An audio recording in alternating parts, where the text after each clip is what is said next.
ಮಾಡಿದ್ರು ಆ ಹುಳುಗಳು ಮತ್ತೆ ಗೂಡನ್ನ ಕಟ್ತವೆ. ನಾವು ಹಾಗೆ ಗೂಡನ್ನ ಕಟ್ಟೋ ಪ್ರಯತ್ನದಲ್ಲಿದ್ದೀವಿ. ಆ ದೇವರು ನಮ್ಗೆಲ್ಲ ಒಳ್ಳೆಯದನ್ನೇ ಮಾಡ್ತಾನೆ. ನೀನೇನು ಯೋಚನೆ ಮಾಡಬೇಡ ಲಕ್ಷ್ಮಿ. ಹೌದಮ್ಮ, ನೀವಿಷ್ಟು ಹೇಳಿದ ಮೇಲೆ ನನಗೂ ಧೈರ್ಯ ಬರ್ತಾ ಇದೆ. ಅವಳು ನಮ್ಮ ಶ್ರೀಮಂತಿನ ಕಿತ್ಕೊಂಡಿರ್ಬೋದು, ಆದ್ರೆ ಅವಳು ಏನೇ ಮಾಡಿದ್ರು ನಮ್ಮ ಕುಟುಂಬದ ಒಗ್ಗಟ್ಟನ್ನ ಕಿತ್ಕೊಂಡಿಲ್ಲ, ಕಿತ್ಕೊಳ್ಳೋಕ್ಕೂ ಆಗೋದಿಲ್ಲ. ಮತ್ತೆ ನಾವೊಂದು ಸಿಹಿಯ ಜೇನುಗೂಡನ್ನ ಕಟ್ತೀವಿ ಅಲ್ವಾ ಅಮ್ಮ? ಖಂಡಿತ ಆಗುತ್ತೆ ಲಕ್ಷ್ಮಿ. ನೀನು ಹೀಗೆ ಕೊರಗೋದನ್ನ ಬಿಟ್ಟು ಹಾಗೂ ಕೆಲಸದ ಕಡೆ ಗಮನ ಕೊಡು. ಲಕ್ಷ್ಮಿ, ಇನ್ನೊಂದು ವಿಷಯ, ಈ ವಿಷಯ ರಾಘವನಿಗೆ ಗೊತ್ತಾಗೋದು ಬೇಡ. ಅವನು ಮೊದಲೇ ಕೋಪಿಷ್ಟ. ಈ ವಿಷಯ ಗೊತ್ತಾಗಿ ಅವನಿಗೆ ಇನ್ನೂ ಕೋಪ ಜಾಸ್ತಿ ಮಾಡೋದು ಬೇಡ. ದೇವ್ರೇ, ಯಾಕಪ್ಪ ಹೀಗೆ ಮಾಡ್ತಾ ಇದೀಯಾ?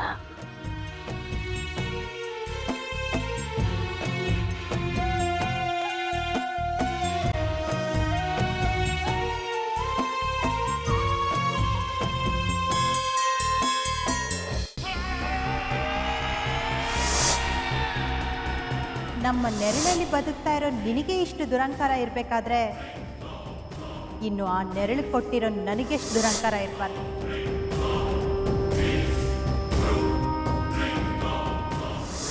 ಒಂದು ಹೇಳ್ತೀನಿ, ಸರಿಯಾಗಿ ಕೇಳಿಸ್ಕೊ.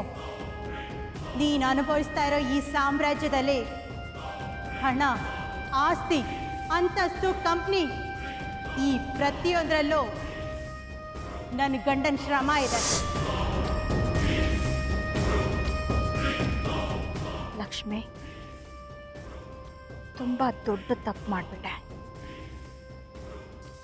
ಇಷ್ಟು ದಿನ ನನ್ನ ತಲೆಯಲ್ಲಿ ಇಲ್ದಿರೋ ಯೋಚನೆನ ನೀರು ಕೊಟ್ಟಾಗ್ತೆ. ಇದು ನನ್ನ ಗಂಡ ಕಟ್ಟಿದ ಸಾಮ್ರಾಜ್ಯ ಅಂತ ಹೇಳಿದೆ ಅಲ್ಲ,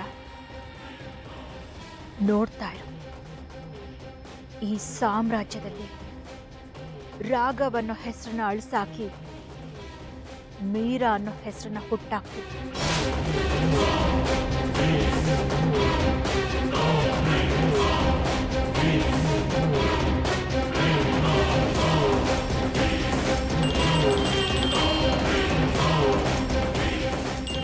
ಗುಡ್ ಈವ್ನಿಂಗ್ ಮೇಡಮ್. ನಾಳೆಯಿಂದ ನಾನು ಆಫೀಸಿಗೆ ಬರ್ತಾ ಇದ್ದೀನಿ. ಓಕೆ ಮೇಡಮ್, ನಾನೆಲ್ಲ ವ್ಯವಸ್ಥೆ ಮಾಡ್ತೀನಿ.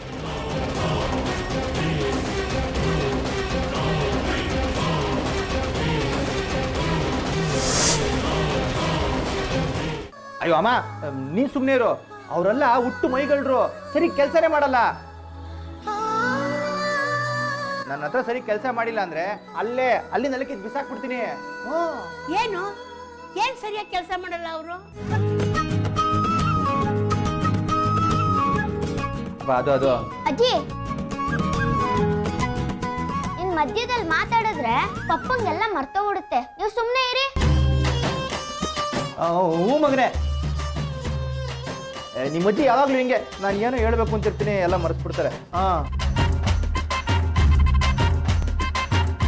ಅದಿತಿ, ಮೊದಲು ನಾನು ಕೂತ್ಕೊಂಡು ಕೆಲಸ ಮಾಡ್ತಿದ್ದೆ, ಈಗ ಓನರ್ ಕೂತ್ಕೊಂಡಿರ್ತಾರೆ, ನಾನು ಆರಾಮಾಗಿ ಮಲ್ಕೊಂಡು ಕೆಲಸ ಮಾಡ್ತೀನಿ.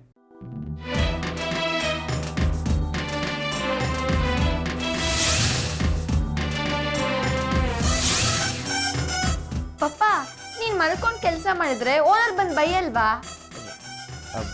ಇಲ್ಲ ಮಗಳೇ, ಹಂಗ್ ಮಾಡು ಅಂತ ನಮ್ಮ ಬಾಸೆ ಹೇಳಿದ್ದಾರೆ. ಹೌದಾ? ಅಮ್ಮ, ಇನ್ನೊಂದು ವಿಷಯ ಗೊತ್ತಾ? ಮೊದಲು ನಾನು ಒಬ್ಬನೇ ಊಟ ಮಾಡ್ತಿದ್ದೆ, ಈಗ AC ರೂಮಲ್ಲಿ ಏನು ಕೇಳ್ತೀಯ, 4-5 ಜನ ಎಲ್ಲ ಒಟ್ಟಿಗೆ ಕೂತ್ಕೊಂಡು ಊಟ ಮಾಡ್ತೀವಿ.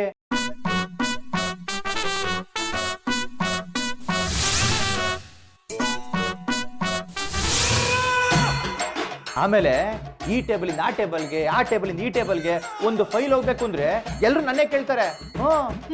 ಸಾಕು ಸಾಕು, ತಟ್ಟೆಗೆ ಅನ್ನ ಹಾಕಿ 5 ನಿಮಿಷ ಆಗಿದೆ. ಮೊದಲು ಊಟ ಮಾಡಿ. ಹಾಂ ಹಾಂ, ಎಲ್ಲ ಊಟ ಮಾಡಿ. ಎಲ್ಲ ಊಟ ಆದಮೇಲೆ ನಿಧಾನವಾಗಿ ಕತೆ ಹೇಳ್ತೀನಿ, ಸರಿನಾ?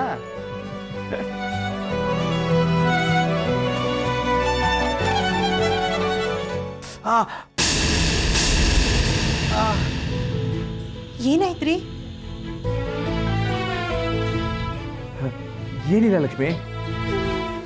ಯಾಕಪ್ಪ ರಾಘವ? ಏನಿಲ್ಲಮ್ಮ, ಅಂಥದ್ದೇನೂ ಇಲ್ಲ. ಏನಿಲ್ಲ ಅಂದ್ರೆ ಯಾಕೆ ತಿರ್ಗಿದೆ? ತೋರಿಸು. ಅಂಥದ್ದೇನೂ ಇಲ್ಲ. ಅದು ಏನು ಅಂತ ಕೈ ತೋರಿಸ್ರಿ.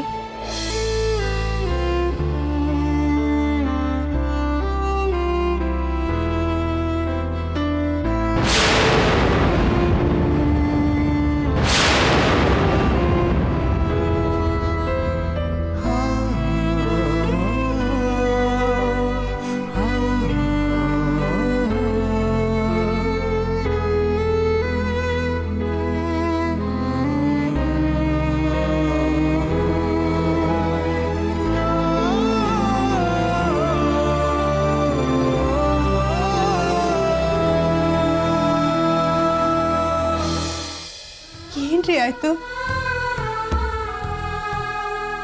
ಪಾಪ ಏನಾಯ್ತು? ಏನಾಯ್ತು ಮಗನೇ?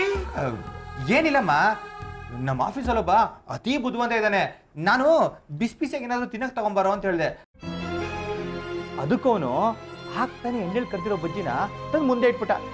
ನಾನು ಫೈಲ್ಗಳು ನೋಡ್ತಿದ್ನಲ್ಲ, ಅಬ್ಸರ್ವ್ ಮಾಡಲಿಲ್ಲ, ಮುಟ್ಬಿಟ್ಟೆ. ಅದಕ್ಕೆ ಸುಟ್ಟೋಯ್ತು. ಅಲ್ಲ ಕಣೋ ರಾಘವ, ಅವನಿಗೇನೋ ಬುದ್ಧಿ ಇಲ್ಲ. ನೀನಾದ್ರೂ ನೋಡ್ಕೊಂಡು ಮುಟ್ಬಾರ್ದೇನೋ? ಅಮ್ಮ, ಯಾಕೆ ಮಾಡ್ತಿದ್ಯಾ?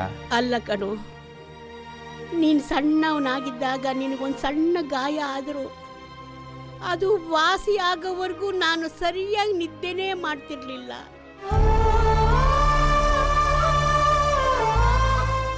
ಈಗ ಇಷ್ಟು ದೊಡ್ಡ ಗಾಯ ಮಾಡ್ಕೊಂಡು ಬಂದಿದ್ದೀಯಲ್ಲೋ, ನಾನು ಹೇಗೋ ಸಹಿಸ್ಕೊಳ್ಳಿ. ಅಮ್ಮ, ಯಾಕಷ್ಟು ಬೇಜಾರು ಮಾಡ್ಕೊತೀಯ? ನೋಡು, ಹೋಗ್ತಾ ಹೋಗ್ತಾ ಎಲ್ಲ ಸರಿ ಹೋಗುತ್ತೆ. ಖಾರ ಸೋಕಿದ್ರೆ ಗಾಯನೂ ಸರಿ ಹೋಗುತ್ತೆ. ಬೇಡ ಪಪ್ಪ, ಅವತ್ತು ನನ್ನ ಕೈ ಗಾಯ ಆಗಿದ್ದಾಗ ನೀವು ಮಮ್ಮಿನೇ ತಾನೇ ಊಟ ಮಾಡಿಸಿದ್ದು. ಇವತ್ತು ನಾನೇ ನಿಮಗೆ ಊಟ ಮಾಡಿಸ್ತೀನಿ. ಇವತ್ತು ನೀನು ಊಟ ಮಾಡಬೇಡ, ನಾವೇ ನಿನಗೆ ಊಟ ಮಾಡಿಸ್ತೀವಿ.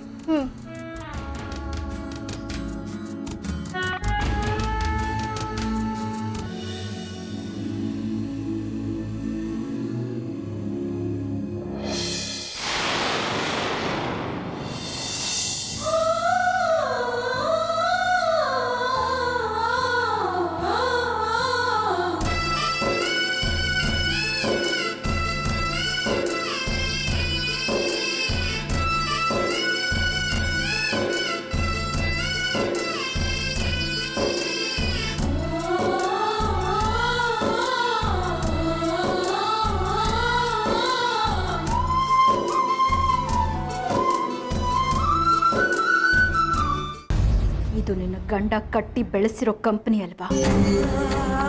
ಇಲ್ಲಿರೋ ಪ್ರತಿಯೊಂದು ಕಲ್ಲಲ್ಲೂ ರಾಘವನ್ನೋ ಹೆಸರಿದೆ ಅಲ್ವಾ? ಆದಷ್ಟು ಬೇಗ ಆ ರಾಘವನ್ನೋ ಹೆಸರನ್ನ ಅಳಿಸಿ ಮೀರಾ ಅನ್ನೋ ಹೆಸರನ್ನ ತರ್ತೀನಿ.